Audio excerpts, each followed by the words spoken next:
அந்த ஏதோ இது போல நிறுத்திடலாமா? சத்தம் வருது. நல்லா தான் இருக்கு.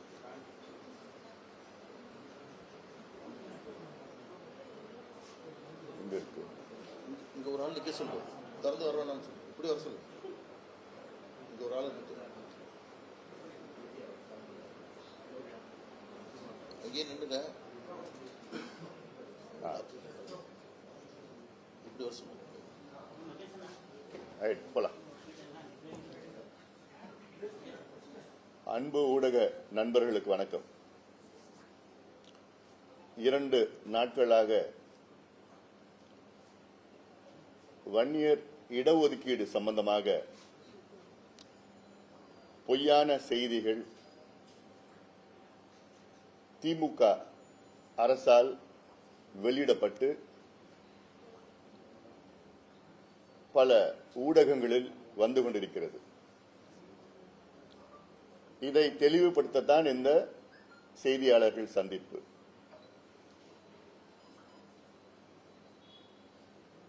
நேற்றைய முன்தினம் தமிழக அரசிடமிருந்து சில தரவுகளை வைத்து இதில் 20 விழுக்காடு எம்பிசியில் வன்னியர்களுக்கு 10.5 விழுக்காட்டிற்கு மேல் இடஒதுக்கீடு கிடைத்துக் கொண்டிருக்கிறது என்ற ஒரு செய்தி. அதில் தமிழக அரசு என்று செய்தி வரவில்லை. ஆனால் அந்த ஒரு வார்த்தை மட்டும் நீக்கிவிட்டு அந்த தரவுகளை அனைத்து ஊடகங்களுக்கும் அனுப்பியிருக்கின்றார்கள். தமிழக அரசு சார்ந்த ஒரு அதிகாரி அனுப்பி வைத்து இதை அவசியமாக போடுங்கள் என்று வற்புறுத்தியும் இருக்கின்றார்கள். இது உங்களுக்கு அறிந்த செய்தியை. இதை வைத்து சில ஊடகங்களில் பெரிய பெரிய செய்தியும் வெளியிட்டிருக்கின்றார்கள். ஊடக தர்மம், ஊடக நியாயம் என்னவென்றால், யாரை பற்றியாவது செய்தி போடுகிறீர்கள் என்றால் அவர்களையும் கேட்க வேண்டும். இது உண்மையா இல்லையா என்று கேட்க வேண்டும். ஆனால் அப்படி கேட்காமல் அவர்கள் அரசு கொடுத்த செய்தியை மட்டும் போட்டு, அதிலும் ஒரு ஊடகம் வன்னியர்ஸ் என்ஜாய்ஸ் 10.5 ரிசர்வேஷன், மோர் தென் 10 என்ஜாய்ஸ். என்ன வார்த்தைன்னு எனக்கு ஒன்றும் புரியல. Cops, from cops to deputy collectors, Vanniyars enjoys. அந்த உண்மையை உங்ககிட்ட சொல்றதுக்கு தான் இன்னைக்கு நான் வந்திருக்கிறேன். நான் இது ஏதோ ஒரு ஜாதி பிரச்சனை கிடையாது. இது சமூக நீதி பிரச்சனை, social justice problem, purely social justice problem. நான் பல முறை உங்ககிட்ட சொல்லிட்டு இருக்கிறேன். நான் தமிழ்நாட்டில் 2 பெரிய சமுதாயங்கள், ஒன்று பட்டியலின சமுதாயம், அடுத்தது வன்னியர் சமுதாயம். இந்த 2 சமுதாயங்களும் சேர்ந்து கிட்டத்தட்ட 40 விழுக்காடு மக்கள் தொகையில இடம்பெறுகிறார்கள். அதே வேளையில் இந்த 2 பெரிய சமுதாயங்களும் அடிமட்டத்தில் இருக்கின்றார்கள், பாதாளத்தில் இருக்கின்றார்கள், கூலி தொழிலாளர்களாக இருக்காங்க, குடிசையில் வாழ்ந்து கொண்டிருக்கின்றார்கள். The lowest status of society இன்னைக்கு தமிழ்நாட்டில் இந்த 2 பெரிய சமுதாயங்கள்.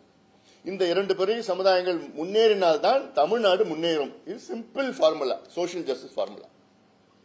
அதையெல்லாம் விட்டுவிட்டு, இந்த 2 சமுதாயங்களை முன்னேற்றுவதை விட்டுவிட்டு பொய்யான தரவுகளை வேண்டுமென்றே தமிழக அரசு சமீபத்தில் எடுத்திருக்கின்றார்கள்.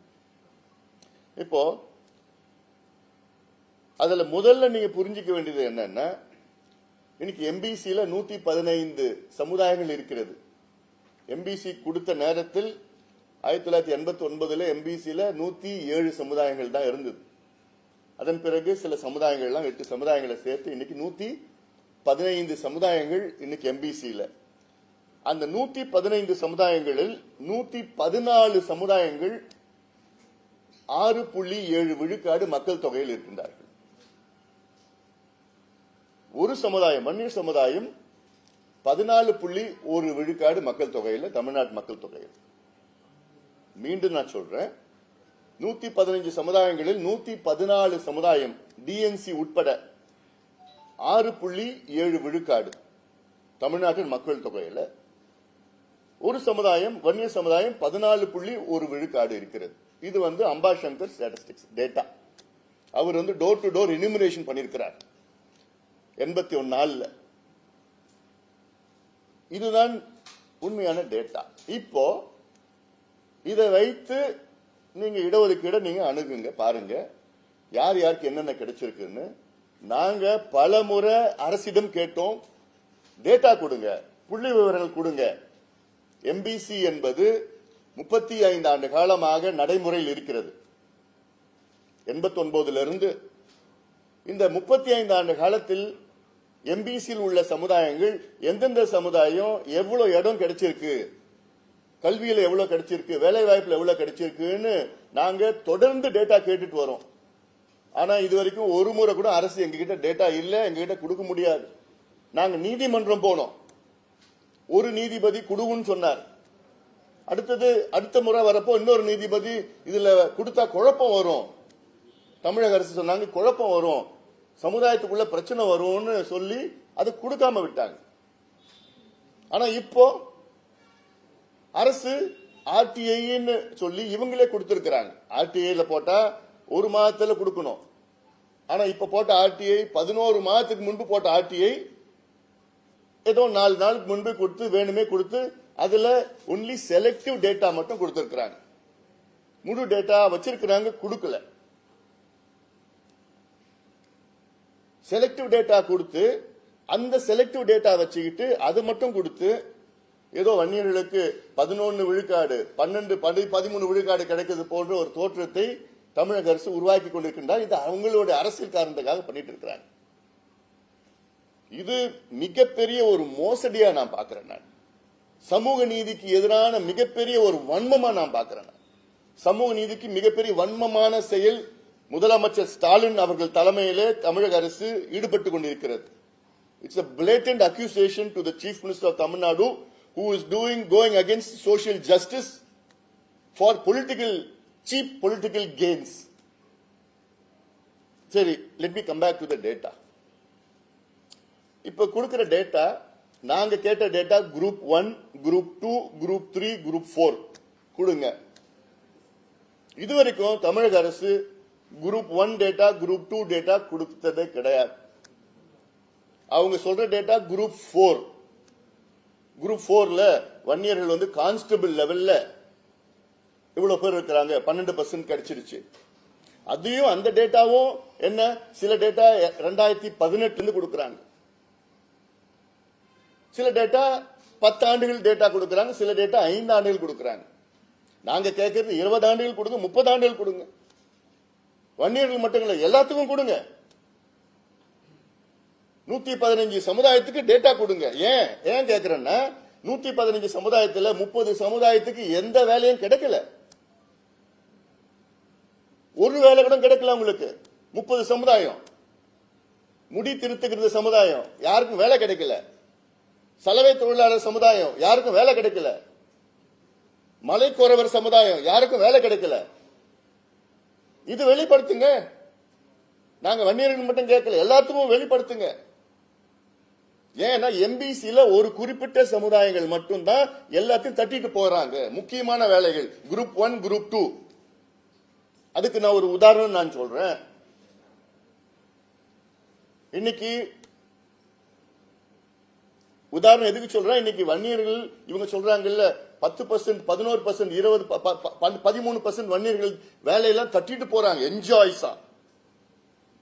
இன்னைக்கு தமிழ்நாட்டில் 16 டிஜிபி இருக்காங்க, 23 ஏடிஜிபி இருக்கிறாங்க, 41 ஐஜி இருக்கிறாங்க, 29 டிஐஜி இருக்கிறாங்க. மொத்தம் 109 உயர் காவல்துறை அதிகாரிகள். இந்த 109 உயர் காவல்துறை அதிகாரிகள்ல எத்தனை வன்னியர்கள் இருக்காங்க தெரியுமா? ஒருத்தர் தான். ஐஜி லெவல்ல ஒருத்தர் இருக்காங்க. இதுதானே சமூக நீதி? இதுக்கா 21 பேர் செத்தாங்க, இதுக்கா 100 பேர் உயிரை கொடுத்தாங்க?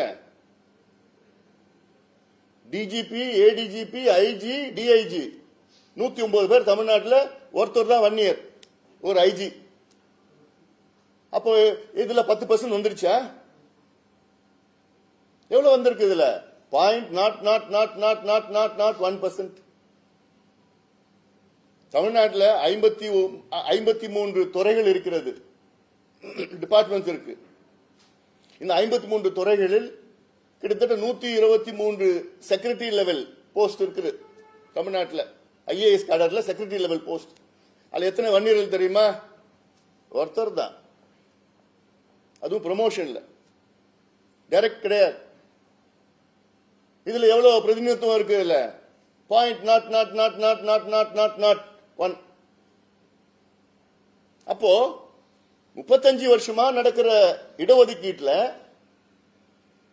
இன்னைக்கு நீங்க குரூப் 1 குரூப் 2ல அன்னைக்கு கிடைச்சிருந்ததுன்னா இன்னைக்கு அதுல எப்படியோ 10 பேர் 20 பேர்லாம் வந்திருக்கணும்ல. இன்னைக்கு ஒருத்தர் தான் இருக்கிறாரு, அதுவும் ப்ரமோஷன்ல வந்திருக்கிறாரு. அப்ப என்ன சமூக நீதி? என்ன நீங்க தமிழக அரசு நீங்க என்ன கணக்கு எடுக்கிறீங்க? என்ன பண்றீங்க? எல்லாத்துக்கும் தானே பிரதிநிதித்துவம் வேணும்.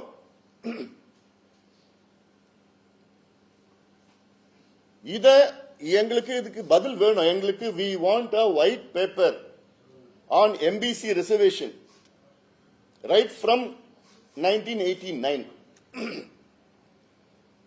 89 இருந்து MBC என்னைக்கு உருவாகுதோ 89 இருந்து எங்களுக்கு வெள்ள அறிக்கை கொடுங்க.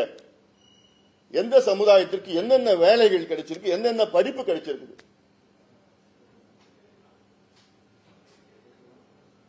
இதுல ஒரு செய்தி அந்த பேப்பர்ல, டெபுட்டி கலெக்டர் தமிழ்நாட்டில் 530 பேர், அதுல 63 பேர் வன்னியர்கள். அந்த 63 பேர் வன்னியர்கள் 23 பேர் தான் தேர்வு செய்யப்பட்டவர்கள், டைரக்ட் ரெக்ரூட்மெண்ட். மீதி பேர்லாம் ப்ரமோஷன்ல வந்தவங்க. 40 பேர் ப்ரமோஷன்ல வந்தவங்க, ரெவென்யூ இன்ஸ்பெக்டர்ல இருந்து ப்ரமோஷன்ல வந்தவங்க. எல்லாத்தையும் சேர்த்துட்டு 63 பேர். இது பார்த்தா 11%. என்னையா அநியாயம்? அதெல்லாம்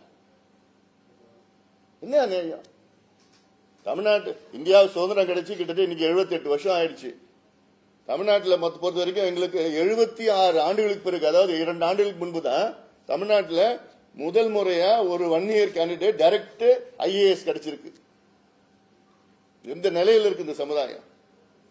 After 76 years of independence, there was the first 1 year candidate who had got a direct placement in IAS in Tamil Nadu. 76 ஆண்டுகளுக்கு பிறகு கிடைக்குது. அப்போ இது என்ன சமூக நீதி நடக்குது? இப்போ இதுல யாரு கிடைச்சிருக்குது? என்ன கிடைச்சிருக்குது? இத முதலமைச்சர் அவர்கள் சமூக நீதி கிடைக்க, ஏன்னா அவருடைய பொறுப்பு இது அவருடைய பொறுப்பு. இது மாதிரி பொய் பிரச்சாரம் எல்லாம் நிறுத்துங்க முதலமைச்சர் அவர்களே. நீங்களும் உங்க அமைச்சர்களும் சேர்ந்து இந்த பொய் பிரச்சாரத்தை நிறுத்துங்க முதல்ல. இது என்ன பொறுத்த வாயில் நிறைய வார்த்தைகள் வருது, கோபமா இருக்கிறோம் நாங்க. இந்த கேடுகிட்ட செயலெல்லாம் நிறுத்துங்க, எல்லாம் வேண்டாம். உங்க அப்பா எப்படி இருந்தாரு? கலைஞருக்கு உண்மையான சமூக நீதி மேல அக்கறை உள்ளவர். அதனால்தான் ஒவ்வொரு முறையும் அவர் அணுகிறப்போ இது செய்யணும் இது செய்யணும்னு சொல்லி செஞ்சுட்டார்.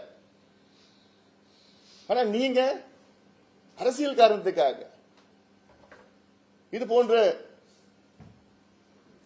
மலிவான அரசியல், அதாவது சீப் பாலிடிக்ஸ், பொய் செய்தியை சொல்லிட்டு ஏன் உதவ் என்ன உங்க பேப்பர்ல என்ன எங்க கிட்ட கேட்க முடியாதா? ஹிந்து பேப்பர்ல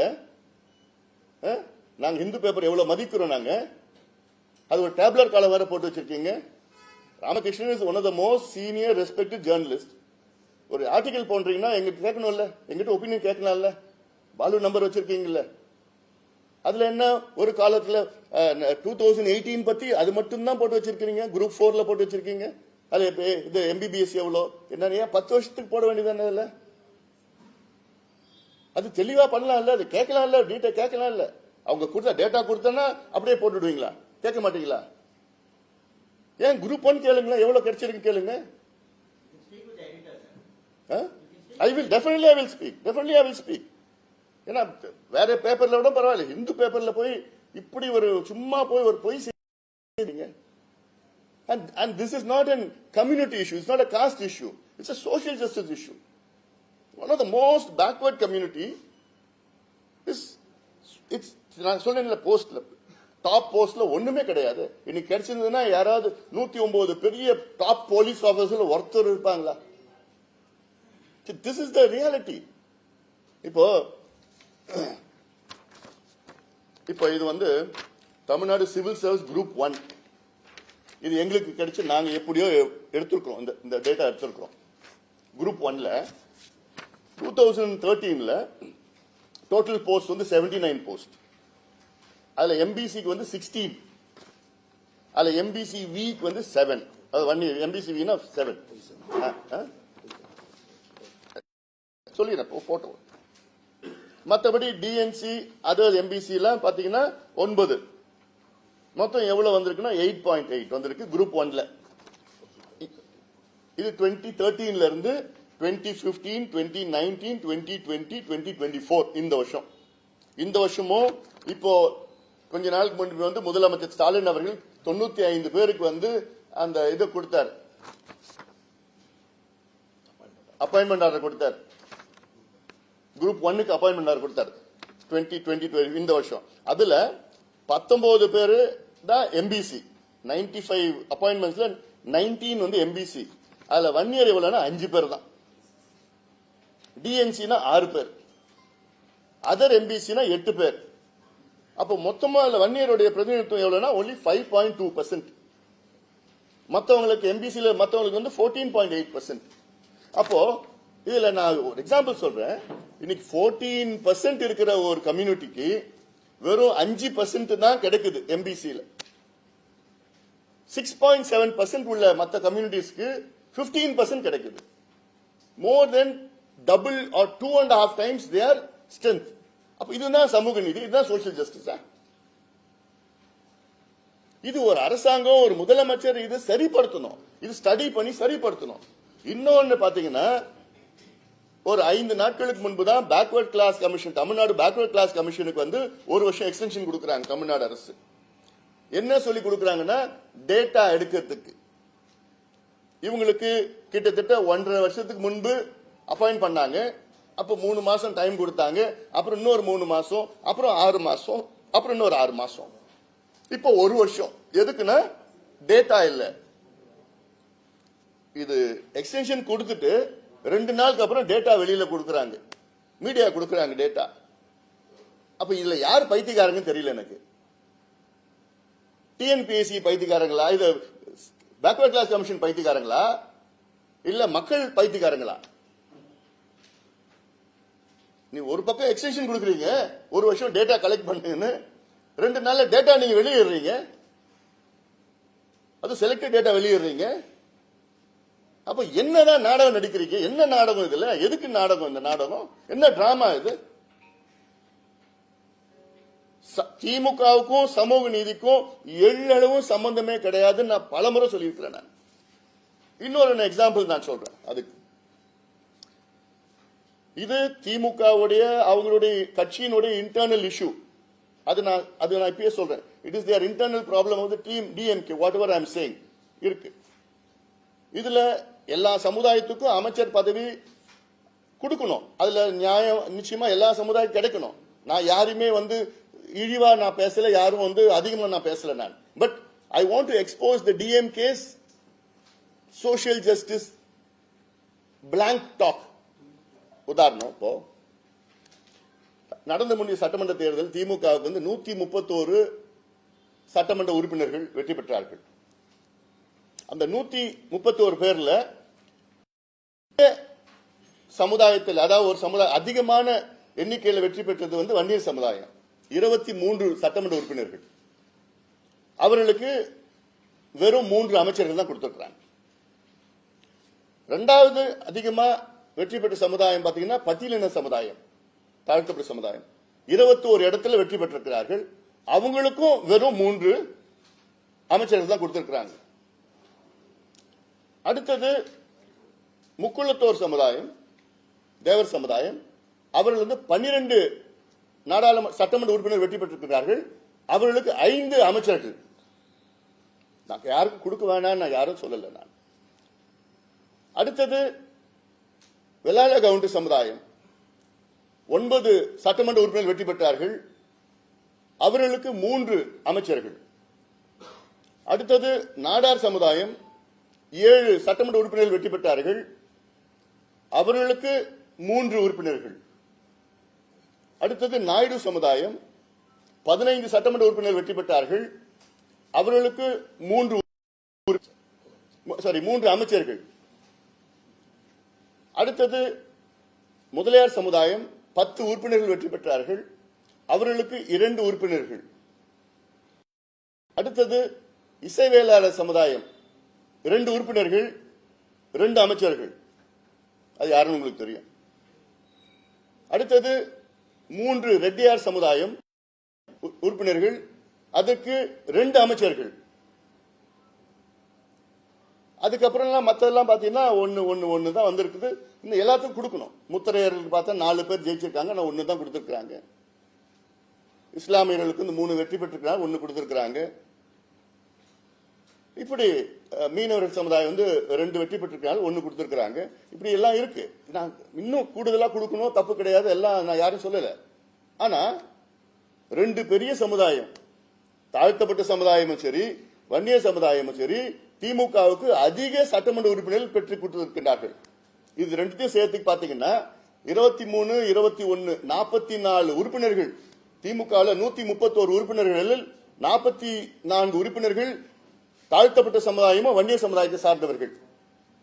ஆனா இவங்களுக்கு கிடைச்சது எவ்வளவு அமைச்சர் பதவினா வெறும் 6%. எடுத்துங்க, 34ல 6ன்னா எவ்வளவு? கிட்டத்தட்ட ஒரு 17.5%, அதிகமா 18% வச்சுக்கலாம். ஆனா இந்த 2 சமுதாயம் திமுகவுக்கு கொடுத்த சட்டமன்ற உறுப்பினர்கள் எவ்வளவு பர்சன்டேஜ் பாத்தீங்கன்னா, it is coming to nearly about ஒரு 40% வருது, 35, 36% வருது. அப்போ இதுதான் திமுகவின் சமூக நீதியா?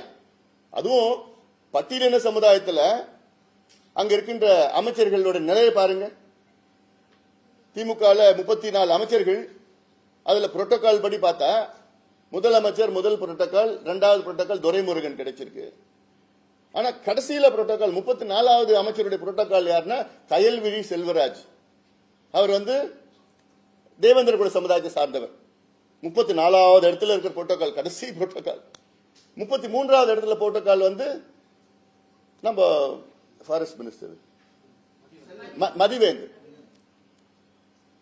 மதிவேந்தன். அவர் பாத்தீங்கன்னா 33வது இடத்துல, அவர் அருந்ததி சமுதாயத்தை சார்ந்தவர். அதுக்கப்புறம் பார்த்தா 31வது இடத்துல, 32 தெரியல யாருன்னு தெரியல, 31வது இடத்துல யாருன்னா கணேசன், அவர் ஆதி திராவிட சமுதாயத்தை சார்ந்தவர். அப்போ இதுதான் திமுக பட்டியலின மக்களுக்கு கொடுக்கின்ற மரியாதையா? இதுதான் அவங்க பேசுற சமூக நீதியா? ஏன் பட்டியலின மக்களுக்கு வேற நல்ல உயர்ந்த பொறுப்பு கிடைக்காதா? உயர்ந்த புரோட்டோகால் கிடைக்காதா? நல்ல துறை கிடைக்காதா? பிடபிள்யூடி கொடுக்க மாட்டீங்களா? எலக்ட்ரிசிட்டி கொடுக்க மாட்டீங்களா? கல்வி கொடுக்க மாட்டீங்களா? அவங்களுக்கு திறமை கிடையாதா? அப்போ இதுதான் நீங்க பேசுற சமூக நீதியா? உங்க சமூக நீதி குப்பையில போடுங்க.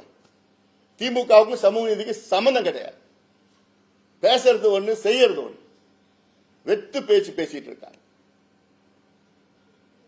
இது நிச்சயமாக வரும் காலத்துல மிகப்பெரிய அளவில் மக்கள் போய் பேச போறோம். இதெல்லாம் இவ்வளவு இருக்கு. நாங்க கேட்கறது என்ன கேட்கிறோம்? வேலையை கூடியா, படிப்பு கூடியா? அதுக்கு தானே இவ்வளவு போராடிட்டு இருக்கிறோம். இதுதானே சமூக நீதி. அதை கொடுக்க முடியல, கொடுக்கறது துப்பு கிடையாது.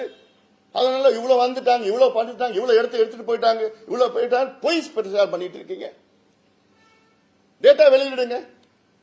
ஒரு வெள்ள அறிக்கை உங்களுக்கு உண்மையிலே சமூக நீதி மீது அக்கறை இருந்தால், முதலமைச்சர் ஸ்டாலின் அவர்களுக்கு உண்மையிலே சமூக நீதி மீது அக்கறை இருந்தால், கடந்த 35 ஆண்டு காலத்தில் எம்பிசியில் உள்ள எத்தனை சமுதாயங்களுக்கு என்னென்ன வேலை, என்னென்ன படிப்பு கிடைச்சிருக்குன்னு ஒரு வெள்ளை அறிக்கை இன்னும் ஒரு மாதத்தில் எடுத்து கொடுங்க. இல்ல இனி சமூக நீதி பத்தி நீங்க பேசாதீங்க. பேச தகுதி கிடையாது உங்களுக்குலாம். ஏன்னா கலைஞருக்கு அவ்வளவு இருந்தது. அப்படிப்பட்ட கலைஞரை இன்னைக்கு மெரினா கடற்கரையில் அடக்கம் பண்ண வச்சதே நாங்க தான். நாங்க இல்லைன்னா இன்னைக்கு அவரு மெரினா கடற்கரை அடக்கம் சரி. I don't want to get I don't digress in subject. அதனால இந்த டேட்டா வெளியில கொண்டு வரணும். உண்மையான டேட்டா வெளியில கொண்டு வாங்க. இத நிச்சயமாக முதலமைச்சர் அவர்கள் செய்யணும். சட்டமன்றத்துக்குள்ள தவறான தகவல்களை தொடர்ந்து அமைச்சர்கள் கொடுத்துட்டு வராங்க. இதெல்லாம் நிறுத்திக் கொள்ளுங்கள். நாங்க கேட்கறது நியாயமான பிரதிநிதித்துவம் கேட்கிறோம், அவ்வளவுதான். நியாயமா கொடுங்க. அநியாயமா அவ்வளோலாம் வேண்டாம். நியாயமானது கொடுங்க. அது வன்னிய சமுதாயத்துக்கோ இருந்தாலும் சரி, தாழ்த்தப்பட்ட சமுதாயத்துக்கு இருந்தாலும் சரி, அது முத்திரைய சமுதாயத்துக்கு இருந்தாலும் சரி, சலவை தொழிலாளருக்கு இருந்தாலும் சரி, முடித்திருத்துகிற சமுதாயத்தில் இருந்தாலும் சரி, மீனவ சமுதாயத்தில் இருந்தாலும் சரி, மலைக்குறவர் சமுதாயத்தில் இருந்தாலும் சரி, இந்த சமுதாயங்கள் எல்லாம் முன்னேற விடுங்கள். முன்னேற்றம் அடைய வேண்டும். அதுதான் எங்களுடைய நீதி. உண்மையான அதுதான் சமூக நீதி. அதான் எங்களுடைய கோரிக்கையா நாங்க வச்சிருக்கிறோம். அதுக்காக தான் இந்த ஊடக சந்திப்பு.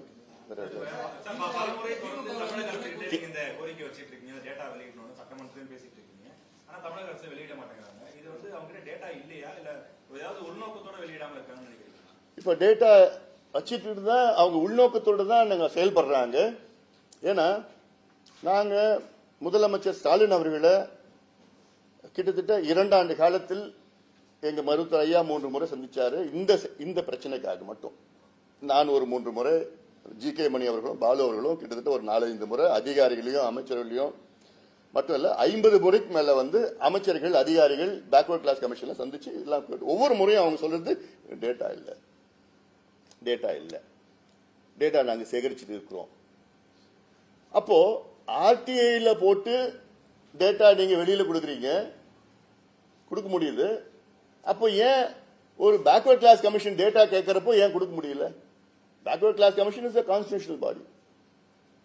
அப்போ நீங்க உண்மையிலேயே உங்களுக்கு அக்கறை இருந்ததுன்னா டேட்டா எல்லாம் கலெக்ட் பண்ணி நீங்க ஜஸ்டிஃபை பண்ணி நீங்க கொடுக்கறதுல அது வேற. நீங்க ரெசர்வேஷன் கொடுக்குறீங்களோ கொடுக்கறது அது வேற. பட் அட்லீஸ்ட் டேட்டா வச்சு நீங்க எல்லாமே சேர்ந்து கலெக்ட் பண்ணி குரூப் 1, குரூப் 2, குரூப் 3, குரூப் 4 இது கடந்த 20 ஆண்டுகள் எடுங்க. செலக்டடா 2 வருஷத்துக்கு முன்னாடி எடுக்கிறீங்க. ஏன்னா சில ஆண்டுகள் 8% கிடைக்கும், கல்வியில சொல்றேன் நான். சில ஆண்டுகள் 11% கிடைக்கும். ஆனா இதுல 8-11க்கு வித்தியாசம் இல்லை. ஏன் 14% 1 year பாப்புலேஷன் இருக்கு. 14% 1 year பாப்புலேஷன். இது அம்பாசங்கர் ரிப்போர்ட். அவர் டோர் டு டோர் எனுமரேஷன் பண்ணியிருக்கிறார். அந்த ரிப்போர்ட் படி 14% 1 year பாப்புலேஷன்ல இவங்க 10 கொடுத்துட்டு 11 கொடுத்துட்டு 12 கொடுத்து என்ன நியாயம் இருக்கு பாருங்க. இன்னொன்னு 6.7 விழுக்காடு வச்சிருக்கிற பாப்புலேஷன் மத்தவங்க அவங்களுக்கு 15 கிடைக்குது. அப்போ என்ன சமூக நீதி இதுல இருக்கு? அப்போ இதுதானே நீங்க எடுத்து கலெக்ட் பண்ணி நீங்க கொலேட் பண்ணி பண்ணணும். ஜாதி வாரி கணக்கெடுப்பு நடத்தும் சொன்னா அதுவும் பண்ண முடியாது, எங்களுக்கு அதிகாரம் இல்லைன்னு அதுவும் சொல்றீங்க. அப்ப என்னதான் அதிகாரம் உங்களுக்கு இருக்கு? பீகார்ல நிதிஷ்குமார் பண்றாரு, செய்யறாரு, செஞ்சு முடிச்சிட்டாரு. பீகார்ல நாங்க கேட்கறது சென்சஸ் கேட்கல, நாங்க கேட்கறது சர்வே பண்ணுங்க, காஸ்ட் சர்வே பண்ணுங்க. Under Indian statistic act 2008 caste survey. Census பண்ணீங்கன்னா வெறும் தலையை தான் கணக்கெடுப்பாங்க. எத்தனை பேர் இருக்கிறாங்க, மீனவர்கள் எத்தனை பேர் இருக்காங்கன்னா கணக்கெடுப்பாங்க. தவிர அந்த சென்சஸ் சர்வேல தான் மீனவர்கள் எத்தனை பேர், அந்த மீனவர்களில் எத்தனை பேர் ஆண் பெண் இருக்கிறாங்க, அதுல எத்தனை பேர் படிச்சிருக்கிறாங்க, எத்தனை பேருக்கு வீடு, பேர் வீட்டுல கழிப்பறைகள் இருக்கு, எத்தனை பேர் பைக் வச்சிருக்கிறாங்க, போட் இருக்குது, பட்டதாரிகள் எத்தனை பேர், அரசு வேலையில் எத்தனை பேர், அவங்களுக்கு எவ்வளவு சம்பளம் இருக்கு, இதெல்லாம் எடுக்கிறது தான் சர்வே. இந்த சர்வே எடுத்து தான் மீனவர்களுக்கு இல்லையா, சரி இவங்களுக்கு எக்ஸ்ட்ரா இப்ப சுப்ரீம் கோர்ட் சொன்னாங்கல்ல உள் ஒதுக்கீடு கொடுக்கலான்னு, தடை இல்லைன்னு கொடுங்க. சலவை தொழிலாளர்களுக்கு உள் ஒதுக்கீடு கொடுங்க, மலைக்குறவர்களுக்கு உள் ஒதுக்கீடு கொடுங்க,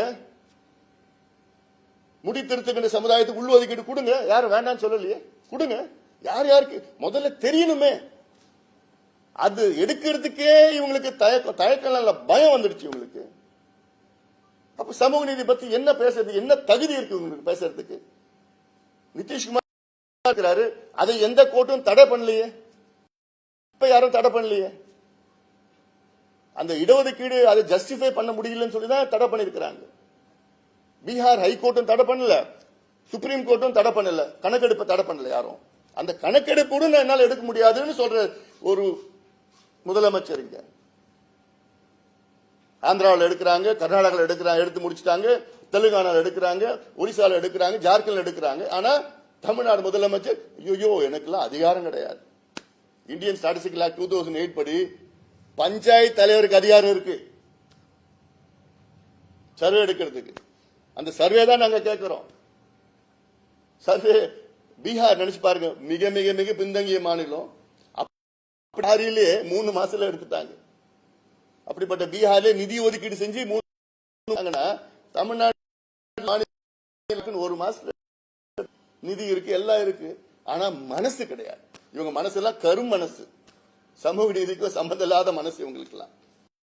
சமூக நீதி பேசுறது அதெல்லாம் உங்களுக்கு திமுகவுக்கோ முதலமைச்சர் ஸ்டாலின் அவர்களுக்கோ அவர் அமைச்சர்களுக்கோ சமூக நீதிக்கும் சம்பந்தம் கிடையாது. மீண்டும் மீண்டும் சொல்றேன் நான். ஆனா இது மக்கள் இது அவங்க டிஎம்கே இது இந்த வர தேர்தலில் பார்ப்பாங்க, நல்லா பார்ப்பாங்க.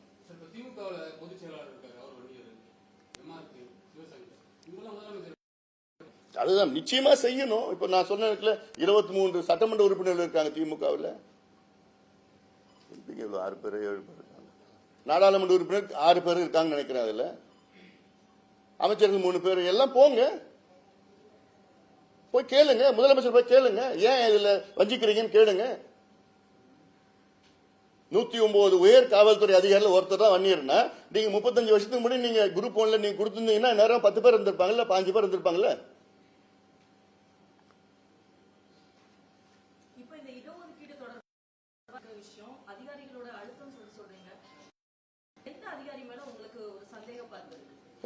இது வந்து collective decision by the government. இது வந்து ஏதோ தனிப்பட்ட அதிகாரி சர்க்குலேட் பண்ணது, அது வந்து பிஆர்ஓ இருக்கலாம், அவ்வளவுதான். அவர் தான் எல்லாம் உங்களுக்கு எல்லாம் போன் பண்ணி சொல்லியிருக்கிறார், போடுங்க சொல்லியிருக்கிறார். It's tactics by the government, அவ்வளவுதான். ஒட்டுமொத்த தான் பொறுப்பு இருக்கு. முதலமைச்சர்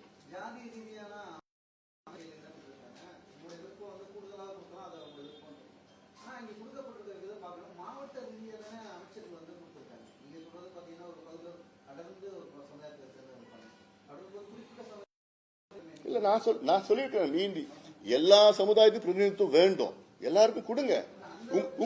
உங்களுக்கு யார் அதிகமா கொடுத்து உங்களை யார் வெற்றி பெற வச்சிருக்காங்க? 2 சமுதாயங்கள் தான். தாழ்த்தப்பட்ட சமுதாயம் உங்களை வெற்றி பெற வச்சிருக்காங்க. இந்த 2 சமுதாயத்தால 44 உறுப்பினர்கள் கொடுத்திருக்காங்க. 131ல 43 கொடுத்திருக்காங்க. இந்த 2 பெரிய சமுதாயம் நீங்க ஆட்சிக்கு வந்திருக்க மாட்டீங்க. அந்த 2 பெரிய சமுதாயத்தை நீங்க குறைந்தது 12 கொடுத்துக்கணும்.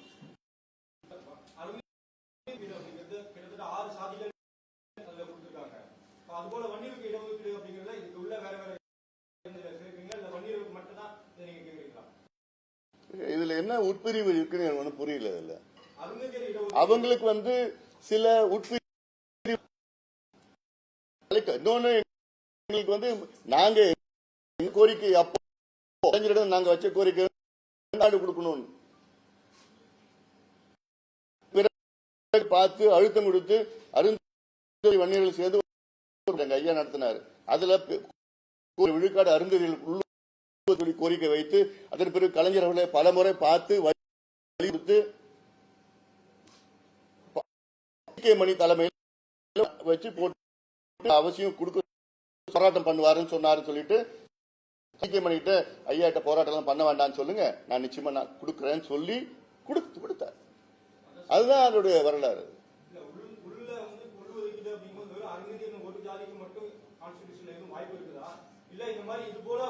ஏன்னா இப்ப சுப்ரீம் கோர்ட் உங்களுக்கு தெளிவா சொல்லிட்டாங்க. சுப்ரீம் கோர்ட் யாருக்கு வேணா உள் ஒதுக்கீடு கொடுக்கலாம், கம்யூனிட்டி கொடுக்கலாம், இல்ல குரூப் ஆஃப் கொடுக்கலாம், டிபெண்டிங் ஆன் தி ஸ்டேட்ஸ். இதுக்கு முடிந்து மத்திய அரசு தான் பண்ணணும், national backward class national SC commission பரிந்துரை பண்ணலாம், அதெல்லாம் தேவையில்லைன்னு சுப்ரீம் கோர்ட் தெளிவா சொல்லிட்டாங்க. மாநில அரசு அதிகாரம் இருக்கு, மாநில அரசு உள்ள கிளாசிஃபை பண்ணலாம், எல்லா அதிகாரமும் எப்படி வேணா பண்ணலாம், சிங்கிள் கம்யூனிட்டி கொடுக்கலாம், குரூப் ஆஃப் கம்யூனிட்டிஸ் கொடுக்கலாம், எல்லாம் எவ்வளவு பண்ணலாம். அந்த அதிகாரம் மாநில அரசுக்கு இருக்குன்னு சுப்ரீம் கோர்ட் சொல்லிட்டாங்க. Constitution 7 judge bench. அது உள்ஒதுக்கீடு கொடுக்கறத டிஎன்சி சமூகங்கள் வந்து பெரிய அளவுல எதிர்க்கிறாங்க. தேனி மாவட்டம், மதுரை மாவட்டத்துல அப்பவே போராட்டங்கள் நடந்துச்சு. எம்பிசிடி இது நான் மாத்தி கேட்கிறேன். இப்போ ரைட், நல்ல கேள்வி கேட்டீங்க. இப்போ இவங்க சொல்றாங்கல்ல டேட்டா வன்னியர்கள் வந்து 10% 11% கிடைச்சிருக்குன்னு ஒரு பக்கம் சொல்றாங்க, டேட்டா சொல்றாங்க. அப்புறம் ஏன் எதிர்க்கிறாங்க? ஏன் எதிர்க்கிறாங்க? உண்மை இல்லாம அப்போ எதிர்க்கிறாங்கன்னா இவங்க வந்து அதிகமா 10% எதிர்க்கிறாங்க. இவங்க விட்டுட்டு போக சொல்லலாம்ல. நாங்க கேட்கறது 10 தானே கேட்கிறோம். இப்போ 10% ஆகோ அவங்களுக்கு 12% 13% கிடைக்குது அப்படின்னு இவங்க சொல்றது, நாங்க கேட்கறது 10 தானே கேட்கிறோம். நல்லதுதானே, அவங்களுக்கு நல்லது தானே. அது மீதி இருக்கிற 9.5% அவங்களுக்கு கிடைக்கும்ல. அப்புறம் ஏன் எதிர்க்கணும்?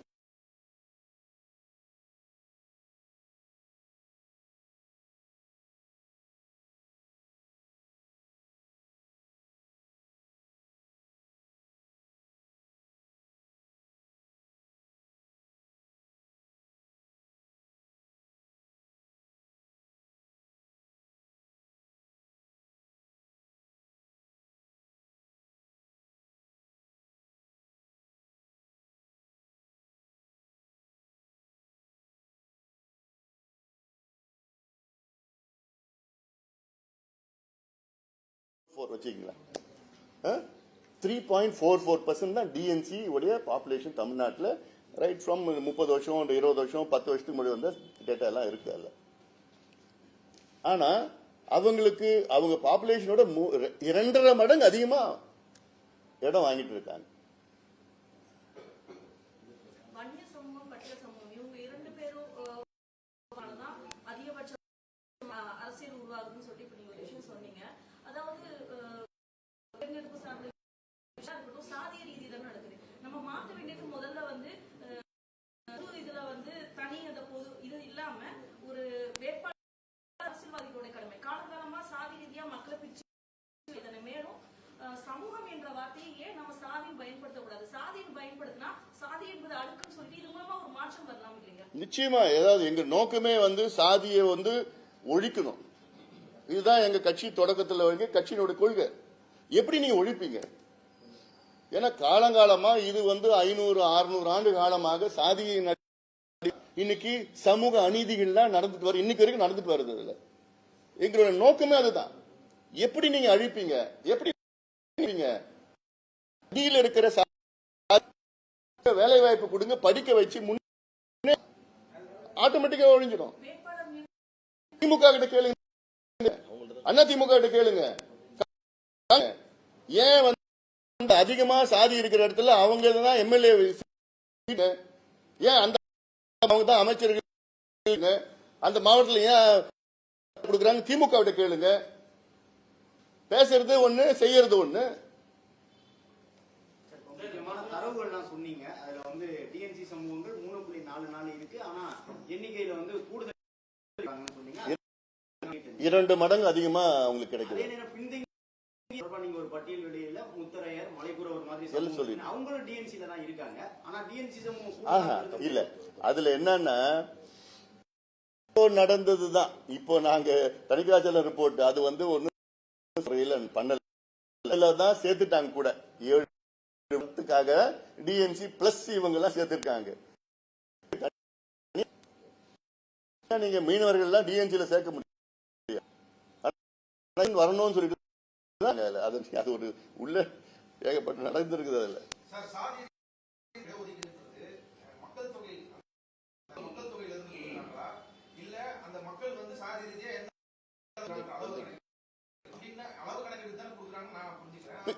பின்தங்கிய நிலை.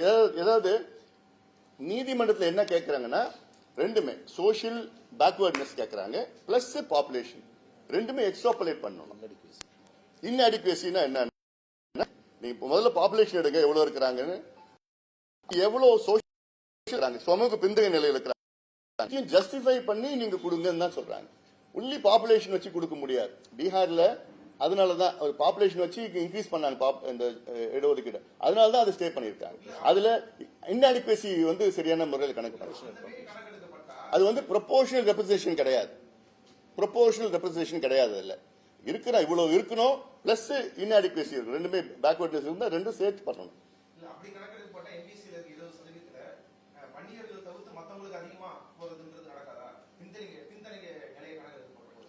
இப்போ நீங்க யாரு கொடுங்க, டெஃபினட்டா கிடைக்கணும். நான் சொன்னேன் 30 சமுதாயம் கிடைக்கலையே, கொடுங்க. யாரும் வேண்டாம்னு சொல்லு, யாருக்குமே கொடுக்க கூடாதுன்னு நாங்க இது வரைக்கும் சொன்னதே கிடையாது. 115 சமுதாயத்துல 114 சமுதாயம் ஒரு துரும்பு கூட கிள்ளி போட்டது கிடையாது, ஒரு கை கூட அசைச்சு கிடையாது போராட்டத்தில், ஒரு கேஸ் கூட அவங்க மேல விழல. அதெல்லாம் வேற கேஸ் வாங்கினது, அடிபட்டது, ஜெயிலுக்கு போனது, சேர்த்தது, இறந்து எல்லாமே ஒரு சமுதாயம் தான். ஆனா கேட்கறது வந்து நிச்சயமா எல்லாத்துக்கும் கொடுங்க, அதுல இன்னும் கிடைக்காதவங்களுக்கு கொடுங்க. அப்ப எப்படி நீங்க கொடுப்பீங்க தெரியணும்ல முதல்ல உங்களுக்கு. அது தெரியறதுக்கே இவங்க வந்து அது ஏதோ ஒண்ணு ரகசியம் மாதிரி, ஏதோ ஒன்று பரம ரகசியம் மாதிரி அது மூடி வரைச்சி பண்ணிட்டு இருக்குது தானே நான் கேட்கிறேன். வெளிப்படுத்துங்க. ஆர்டிஐல உங்களுக்காக வெளியில சொல்றீங்க, முழுமையா டேட்டா நீங்க வெளியில கொண்டு வாங்க.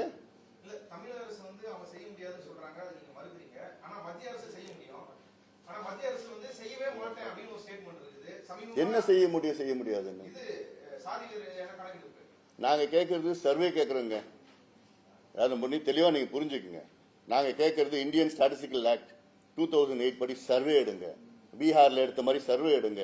கர்நாடகா, ஆந்திரா, தெலுங்கானா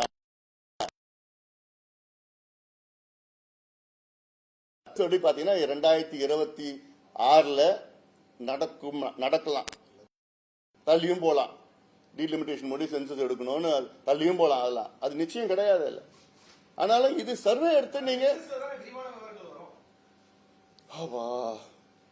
இவ்வளோ நான் எக்ஸ்பிளைன் பண்ணிட்டு இருக்கல. நான் சென்சஸுக்கும் சர்வேக்கும் நீங்க முதல்ல புரிஞ்சுக்குங்க. சென்சஸ்ல வந்து ஒன்லி தலை கணக்கு தான் வரும், இந்தியா ஃபுல்லா எடுக்கணுங்க. அது ஒரு காலம் என்ன ஓபிசியா, ஓபிசில என்ன ஜாதி, அவ்வளவுதான் வரும், காலம் வரும். சர்வேல தான் அதுல இந்த கம்யூனிட்டியா, ஓபிசியில இங்க தமிழ்நாடு எம்பிசியா, எம்பிசியில என்ன கம்யூனிட்டி, மீனவர் கம்யூனிட்டியா, மீனவர் கம்யூனிட்டியில எங்க எந்த ஏரியா, அதுல வந்து என்ன வீடு, எவ்வளவு பெரிய வீடு இருக்கு, குடிசையில் இருக்கிறீங்களா, அல்ல வீட்டுல டாய்லெட் இருக்குதா, தண்ணி பைப் தண்ணியா, இல்ல கிணறா, போரா, அவங்க எத்தனை பட்டதாரிகள் இருக்கிறாங்க, அவங்க வீட்டுல பைக் வச்சிருக்காங்களா, கார் வச்சிருக்காங்களா, அவங்க அரசு வேலையில இருக்கிறாங்களா, இது எல்லாமே வந்து ஸ்டேட் தான் எடுக்க முடியும். சென்ட்ரல்ல எடுக்கிறது வாய்ப்பே கிடையாது. இந்த டீடைல் சென்ட்ரல் எடுக்க முடியாது, அதுல ஸ்டேட் தான் எடுக்க முடியும். அதுல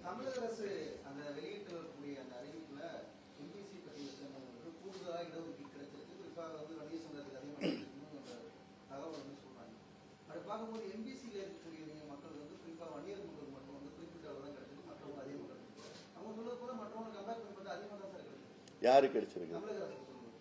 அதான் போய் இந்த சந்திப்பே அதுக்கு தானே சொல்றேன், பொய். அதாவது இந்த சந்திப்பே வந்து அப்பட்டமா பொய் சொல்றாங்கன்னு தான் இந்த சந்திப்பை நான் சொல்றேன். ஸ்டாட்டிஸ்டிக்ஸ் சொல்லிட்டு இருக்கிறேன். இல்ல அல்ல ஒரு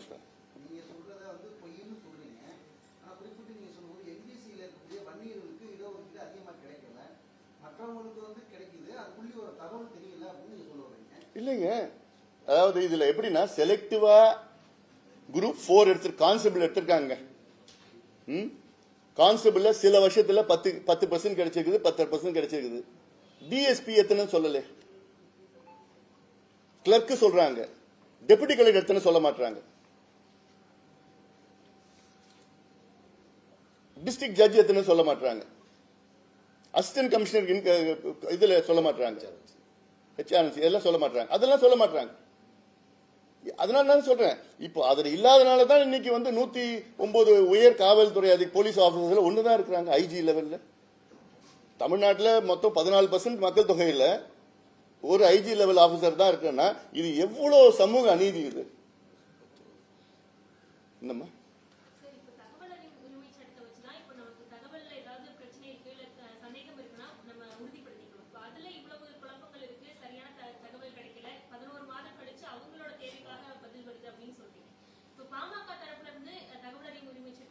பண்ணிருக்கிறோம், நாங்க பண்ணிருக்கோம், இன்னும் கொடுக்கல, நிறைய ரிஜெக்ட் பண்ணிருக்கிறோம். ஏன் அவங்க சொல்றது தானே. இப்போ அவங்க இல்ல, அதாவது என்னன்னா எங்களுக்கு தகவல் இல்லைன்னு சொல்லி கொடுக்குறாங்க, அவ்வளவுதான். என்ன சொல்றாங்க, எங்களுக்கு தகவல் இல்லை, வரல, இல்ல சேகரிச்சிருக்கிறோம், அவ்வளவுதான் வருது, ரிப்ளை வருது எங்களுக்கு. ஐயாவே கேஸ் போட்டாரு ஹைகோர்ட்ல. அது வந்து இல்ல, டிஸ்மிஸ் பண்ணிட்டாங்க கேஸ். ஏன் என்னன்னு சொல்லிட்டு தமிழ்நாடு அரசு என்ன பண்ணாங்கன்னா, அந்த தகவல்லாம் வெளியில வந்துச்சுன்னா சமுதாயங்களுக்குள்ள பிரச்சனை வரும். இதுதான் தமிழக அரசு வாதம் பண்ணாங்க ஹைகோர்ட்ல. கண்டிப்பா நம்பகமான தகவல் தான் தருவாங்கன்னு நம்புறோம். ஆனாலும் கூட அவங்க என்ன சொல்லியிருக்காங்க, அந்த டிஎன்பிஎஸ்சி தேர்ச்சியில 2010 இருந்து 22க்குள்ள தேர்ச்சி பெற்றவர்கள் 19.5% வந்து வன்னியர்னு சொல்லியிருக்காங்க. மொத்தமே 20% தான்.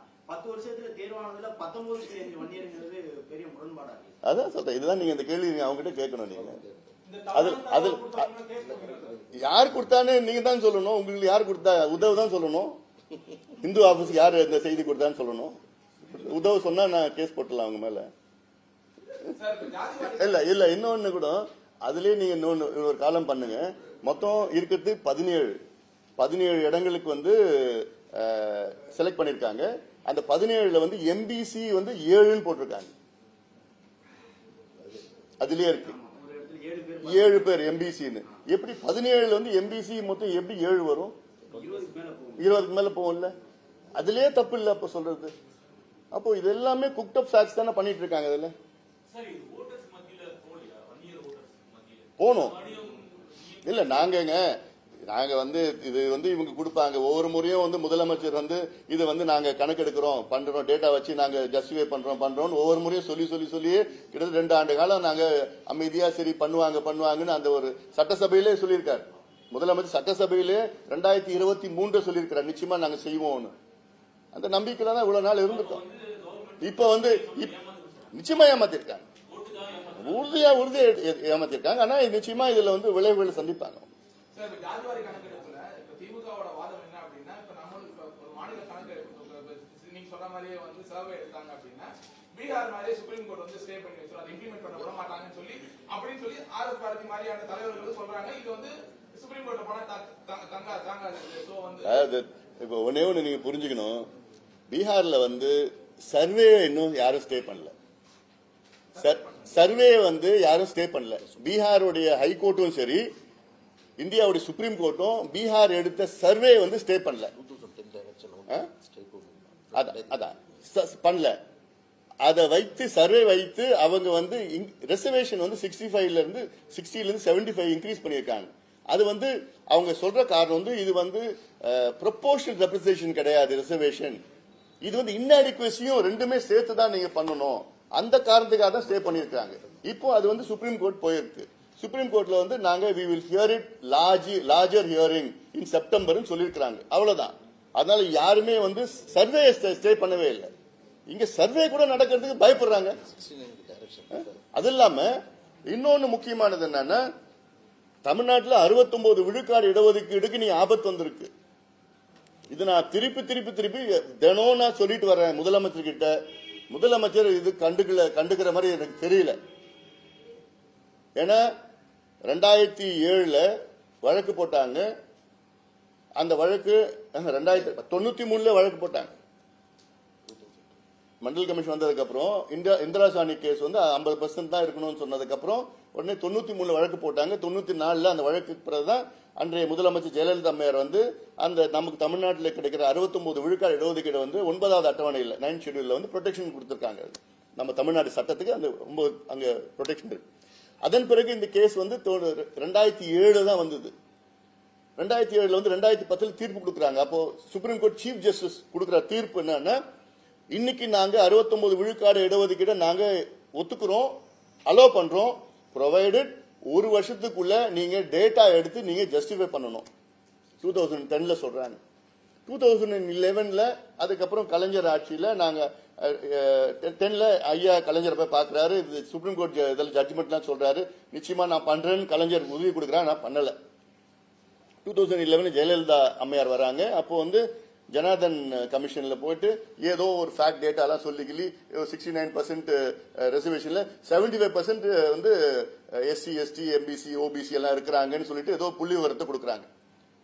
அது வந்து கோர்ட்ல வந்து அது வந்து ஜஸ்ட் ஒரு அக்செப்டன்ஸ்னா இல்ல அப்படியே பெண்டிங்ல வச்சிருக்காங்க. அப்புறம் 2016 ஒரு பையன் கேஸ் போடுறாரு. அப்புறம் திருப்பி 2021 இன்னொரு நபர் வந்து கேஸ் போடுறாரு சுப்ரீம் கோர்ட்ல. ஏன் 50% கேப் பண்ணக்கூடாதுன்னு சொல்லி கேஸ் போடுறாங்க. இந்த கேஸ் வந்து அப்போ மராத்தா ஜட்மெண்ட் ரிசர்வேஷன் இஷ்யூ ஓடிட்டு இருக்கிறதுனால சுப்ரீம் கோர்ட்ல என்ன சொன்னாங்க, மராத்தா ஜட்மெண்ட் பிறகு நாங்க இதை எடுப்போம் எடுத்து சொன்னாங்க.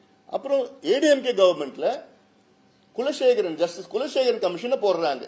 ஏன்னா 69% ரிசர்வேஷனை பாதுகாக்க அந்த டேர்ம்ஸ் ஆஃப் ரெஃபரன்ஸே இருக்கு. 69% ரிசர்வேஷன் பாதுகாக்க ஜஸ்டிஸ் குலசேகரன் கமிஷனை போடுறாங்க. அவங்களுக்கு 6 மாசம் டைம் கொடுக்கறாங்க. அதுக்கப்புறம் பார்த்தா திமுக வந்ததுக்கு அப்புறம் அந்த கமிஷனே நீக்கிறாங்க.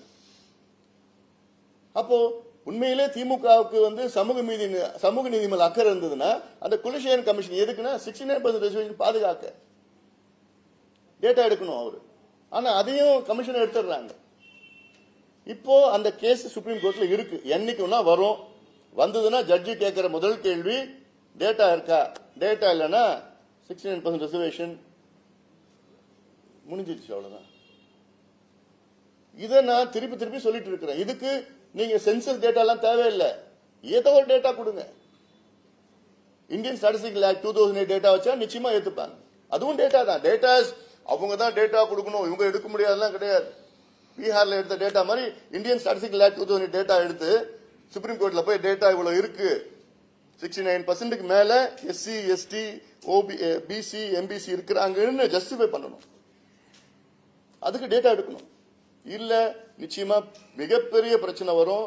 இந்த ரிசர்வேஷன் 69 போயிடும். இவருடைய முதலமைச்சர் ஸ்டாலின் அவர்களுடைய சுயநலத்துக்காக வந்து இன்னைக்கு தமிழ்நாட்டில் உள்ள 69 விழுக்காடு இடஒதுக்கீடு ஆபத்து வந்திருக்கிறது.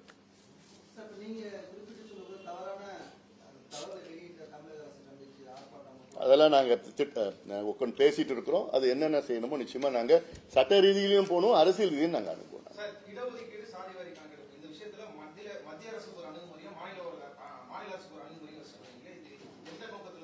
என்ன அணுகுமுறை? நிச்சயமா நாங்க கேட்க போறோம். நாங்க உறுதியா நாங்க கேட்போம், கேட்டுட்டு இருக்கிறோம். இனியும் நாங்க கேட்க போறோம். மத்திய அரசு அதாவது 2026 தான் வந்து சென்சஸ் எடுப்பாங்க.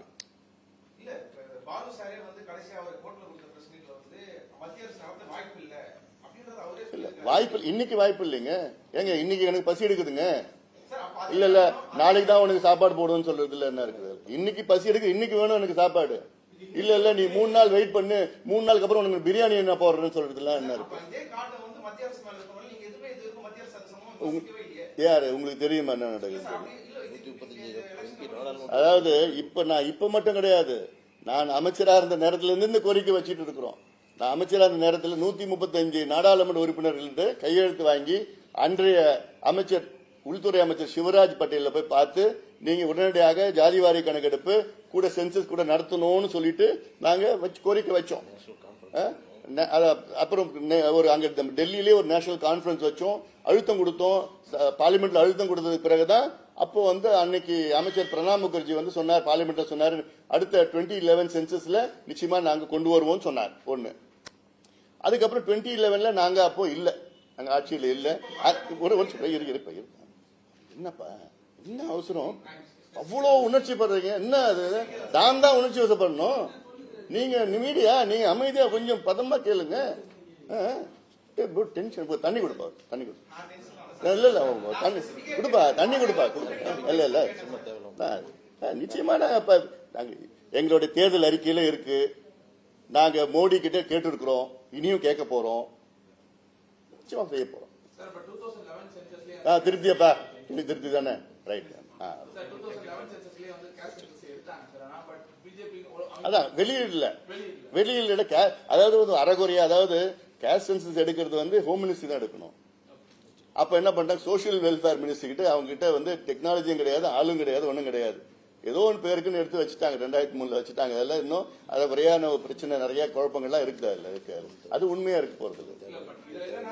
அது வேண்டாம். நம்ம என்ன பொறுத்த வரைக்கும் அது நிறைய குழப்பங்கள் தான் வரும், கன்ஃபியூஷன் தான் வரும். இப்ப இன்னும் ஒரு 2 வருஷத்துல எடுக்க போறாங்க. அதுல நன்றி.